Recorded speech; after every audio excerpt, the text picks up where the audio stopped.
Most Haunted Midsummer Murders moves to Derbyshire to mix historical fact with paranormal investigation and attempt to solve the unsolvable.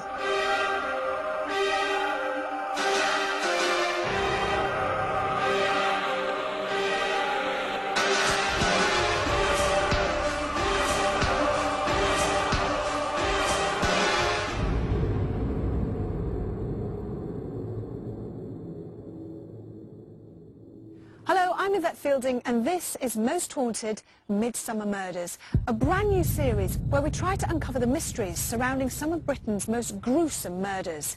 This week, it's Stony Middleton.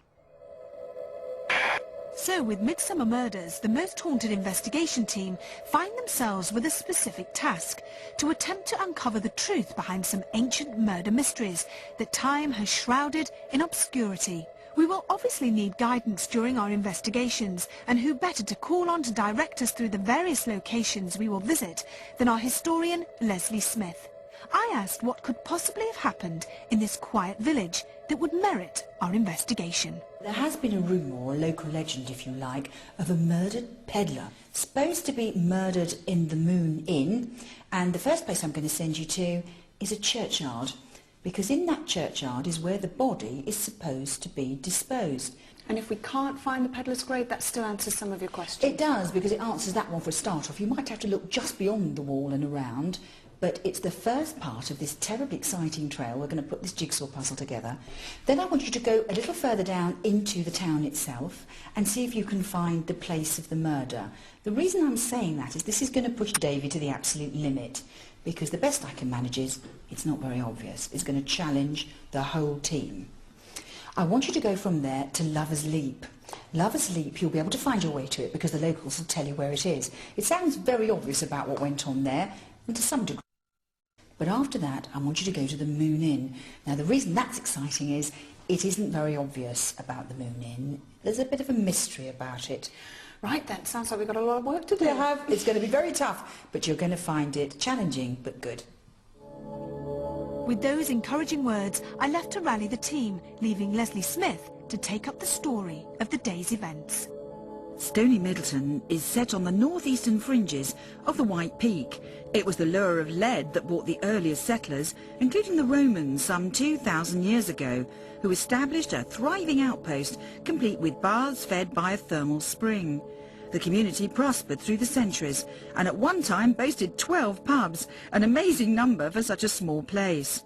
The village sits at the foot of Middleton Dale, with its houses rising steeply on either side, indistinguishable from the towering limestone cliffs that loom above. Shrouded by trees and dense vegetation, it is a private and peaceful place.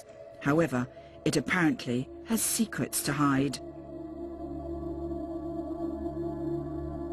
Following my briefing, Yvette joined with the stalwarts medium David Wells and parapsychologist Dr. Kieran O'Keefe, who would be noting David's thoughts and findings throughout this investigation, which Yvette would then relay back to me.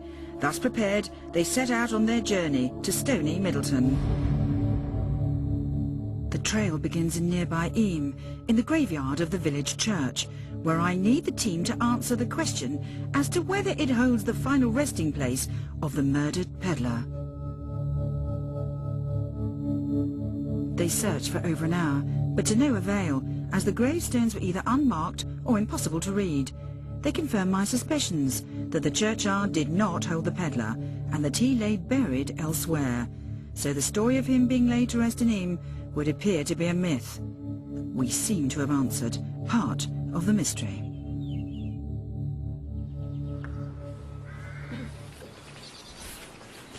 It's a kissing game. Is it? You can hope. What do you think we should do? We haven't had much luck in there at all, have we? So... No, not really. What do you think, Kieran? I think the problem is it's inconclusive. You've got some gravestones that are unmarked, some with very, very brief details, just initials, and others that have been weathered down. So even if he is buried here, we wouldn't be able to tell just by looking at the stones. And you're not happy either, are you?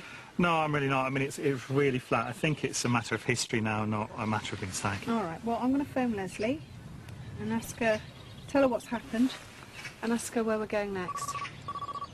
It's ringing. Hi, Leslie. Hi, Leslie. Hello, Beth. Hi.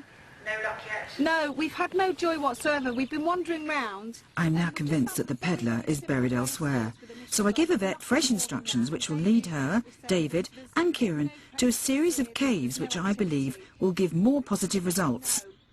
Yeah, so basically what I want to do is ask you where you would like us to go. Unfortunately for them, it will mean some arduous hiking. Yeah.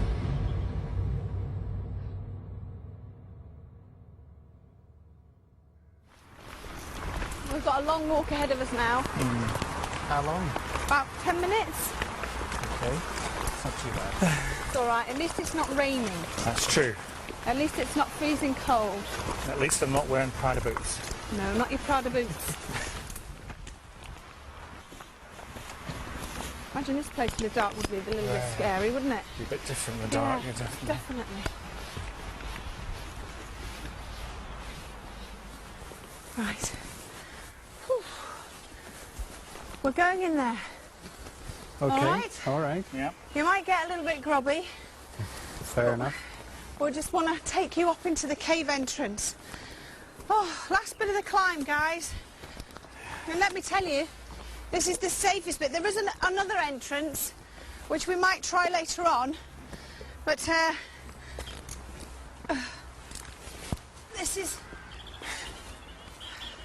where Leslie wanted us to go.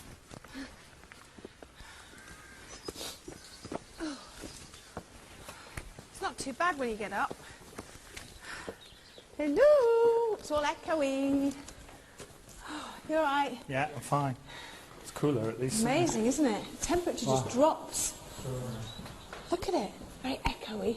Oh, I don't like being too close to that great big stone there. It's like it could fall on you. It does look a bit like that. So, David, what are you getting in here? Because this is an unusual location. Any presences you can pick up on? Well, as we were coming up the path, I was really conscious of someone being sort of kind of half dragged, pulled up the path. It looked as if he was close to death already. So it looked like he was a victim of murder. And certainly at that point, he was very close to death as he's coming up the path. So I think they were assuming he was going to die, or perhaps by the time he got here, he was dead. But they have a sense of them hiding the body. But for me, it seems to be going, it's dropped down. Whereas we've climbed up and along, that doesn't feel right. It feels like, it's almost like that dismissive, in a way. Him down. Yeah. And this group of people, who are they? Can you see them? It's just like a real ragtag, poorly dressed. They seem perhaps to be, they're very transient, all male, there's no women amongst them. And there's a sense of perhaps a gambling issue here, so maybe there's money certainly involved, whether it's money owed through gambling or through another means. It certainly feels as if there's money owed or stolen from. And this victim, what age would you put him at? Can you see that, or do you want to get closer to... I think, yeah, I need to get closer to where he was, but he looks, he's not, certainly by no means an old man, not very young. I would say he's late 20s, early 30s. Okay, so definitely the victim of murder. Absolutely. His body was placed not in this part, but maybe further down. Yeah, dumped, just unceremoniously dumped, and perhaps even some stones put on top of it. Okay, well, I know exactly where that could be, Okay. so we'll go and have a look. Okay. I'm pleased that David is positive that a body has been dumped in these caves at some time in the past. Would it transpire to be that of the peddler? Yvette and the team descend from the caves and move to where I believe they will find further psychic confirmation of this continuing mystery, and perhaps provide answers as to why and how the peddler met his untimely end. His final moments of death would have been in the cave. Definitely.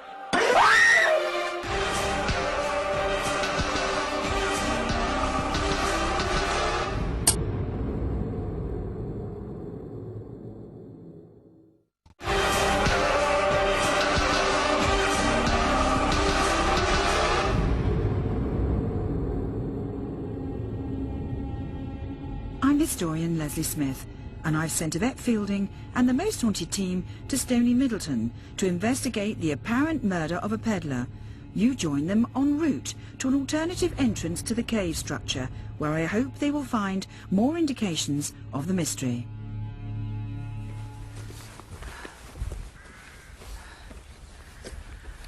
OK, David.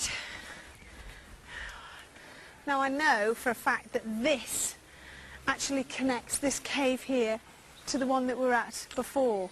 So could this possibly be anything to do with what you're picking up? I think this feels more like it. I have a sense of, I have more of a sense of the final end being here, and